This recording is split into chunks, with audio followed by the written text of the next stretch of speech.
অনুষ্ঠিত হচ্ছে স্বাস্থ্য খাত সংস্কার কমিশনের প্রথম মতবিনিময় সভা। এ বিষয়ে আরও জানাতে চট্টগ্রাম মেডিকেল কলেজ হাসপাতাল অডিটোরিয়াম থেকে যুক্ত হচ্ছেন শোয়েব রহমান।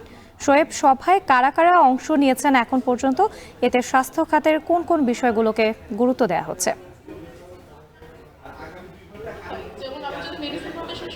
রাত্রে অনুষ্ঠানটিতে স্বাস্থ্য খাত সংস্কার কমিশনের যিনি প্রধান রয়েছেন এ কে আজাদ জাতীয় অধ্যাপক, তিনি সহ তার কমিশনের অন্যান্য যারা রয়েছেন সদস্য প্রত্যেকেই কিন্তু উপস্থিত রয়েছেন। এবং সেই সাথে আমরা এখানে দেখেছি চট্টগ্রাম মেডিকেল কলেজ হাসপাতালের চিকিৎসক থেকে শুরু করে চট্টগ্রাম মেডিকেল কলেজের যারা শিক্ষক রয়েছেন এবং সেই সাথে বেসরকারি হাসপাতালগুলোর প্রতিনিধি, নার্সদের প্রতিনিধি, শিক্ষার্থীদের প্রতিনিধি এবং সেই সাথে প্রান্তিক পর্যায়ের যে পরিবার পরিকল্পনা সংক্রান্ত বা ইউনিয়ন পর্যায়ে যে উপজেলা স্বাস্থ্য কমপ্লেক্সগুলো রয়েছে সেই উপজেলা স্বাস্থ্য কমপ্লেক্সের যারা প্রতিনিধি রয়েছেন তাদের সাথেও কিন্তু ইতিমধ্যেই কথা বলেছে স্বাস্থ্য কমিশন। এবং সেই জায়গাগুলোতে বেশিরভাগ যে বক্তব্যগুলো উঠে এসেছে সেগুলো মূলত আসলে নিজেদের স্বার্থ সংশ্লিষ্ট বিষয়। যেমন আমরা দেখেছি যারা এখানে চিকিৎসকরা রয়েছেন তারা বিগত সময়টাতে অর্থাৎ বিগত 16-17 বছরে নিজেরা প্রমোশন থেকে বঞ্চিত হয়েছেন। তারা বলছেন যে রাজনৈতিক বিচার বিবেচনায় যে চিকিৎসক কিংবা চিকিৎসা শিক্ষায় যারা জড়িত রয়েছেন তাদের যে প্রমোশন বন্ধ করে রাখা হয়েছিল সেই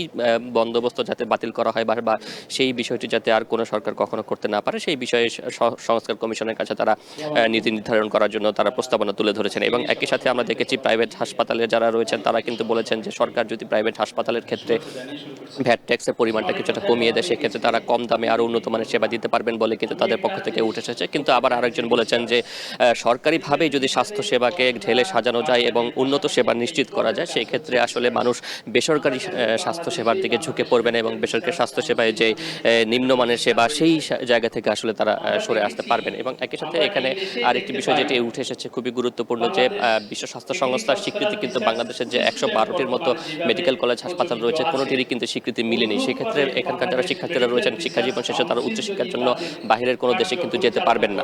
এবং সেই জায়গাটিতে সংস্কার কমিশনের সুদৃষ্টি কামনা করেছে সরকার যাতে অনতিবিলম্বে এটি পদক্ষেপ নেয় যাতে করে বিশ্ব স্বাস্থ্য সংস্থার আন্তর্জাতিক যে স্বীকৃতি সেই স্বীকৃতি বাংলাদেশের কলেজগুলোর পেতে পারে সেই বিষয়ে পদক্ষেপ নেওয়ার জন্য সরকারের প্রতি অনুরোধ জানানো হয়েছে।